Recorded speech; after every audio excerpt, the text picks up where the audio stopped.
Till now, we have discussed Module 1 and Module 2. In the previous video, in Module 2, we have discussed about compound sentences, complex sentences, and compound complex sentences.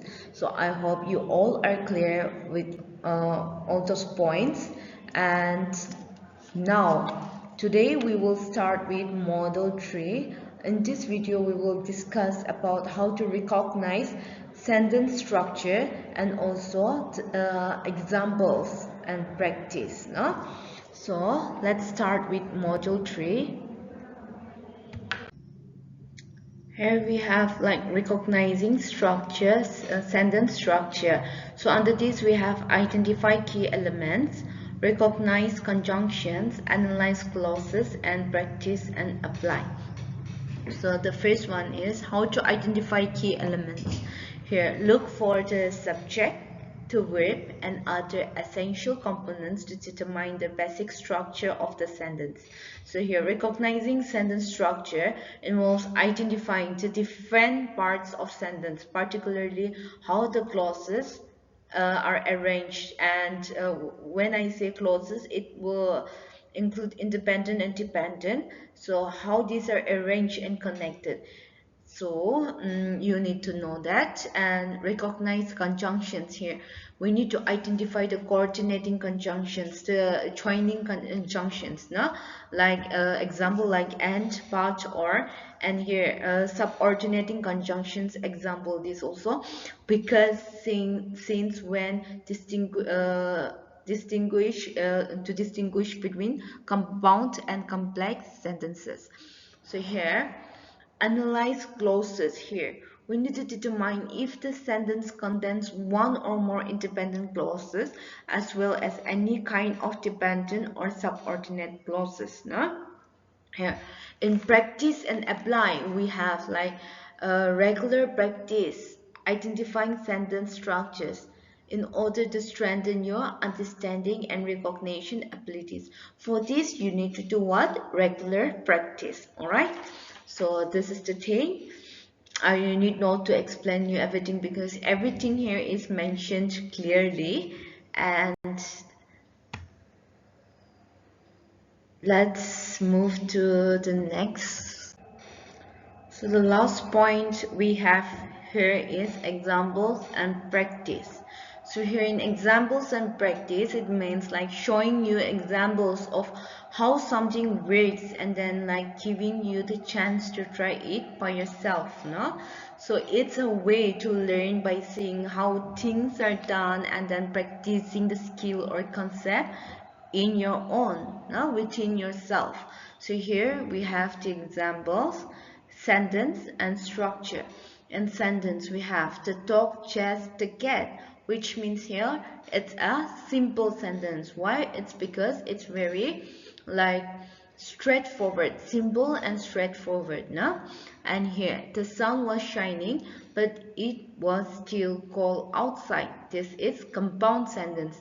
This but is bringing two sentences together, no? In order to make a sense. Here the next here we have under the sentence, since it was raining the students stayed inside for recess. Here it's a complex sentence. The next is, although the weather was cold and rainy, the students went outside for recess because they needed the fresh air and they enjoyed playing on the swing. That is, this is compound complex, which is like eating more and more words, no? So here sentences. So here I'm sure you all are clear with each and every point. um, I will do a very short revision here. So here the classification, the topic was like the classification of sentence, no? So here the classification of sentence by structure, no? It is a very useful way to understand how like our ideas are organized and communicated, no? These sentences can be classified into four main types. We have discussed that based on their structure, no?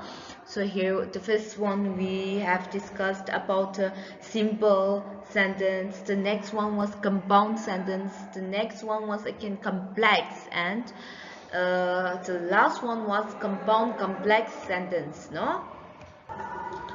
So here the first one, in simple sentences, we have discussed that these sentences are the foundation of sentences, the sentence structure, no? Consisting of a single independent clause and expresses a complete thought. And in compound sentences, we have discussed that it connects two or more independent clauses and allowing us to link related ideas with coordinating conjunctions or punctuation like semicolons, no?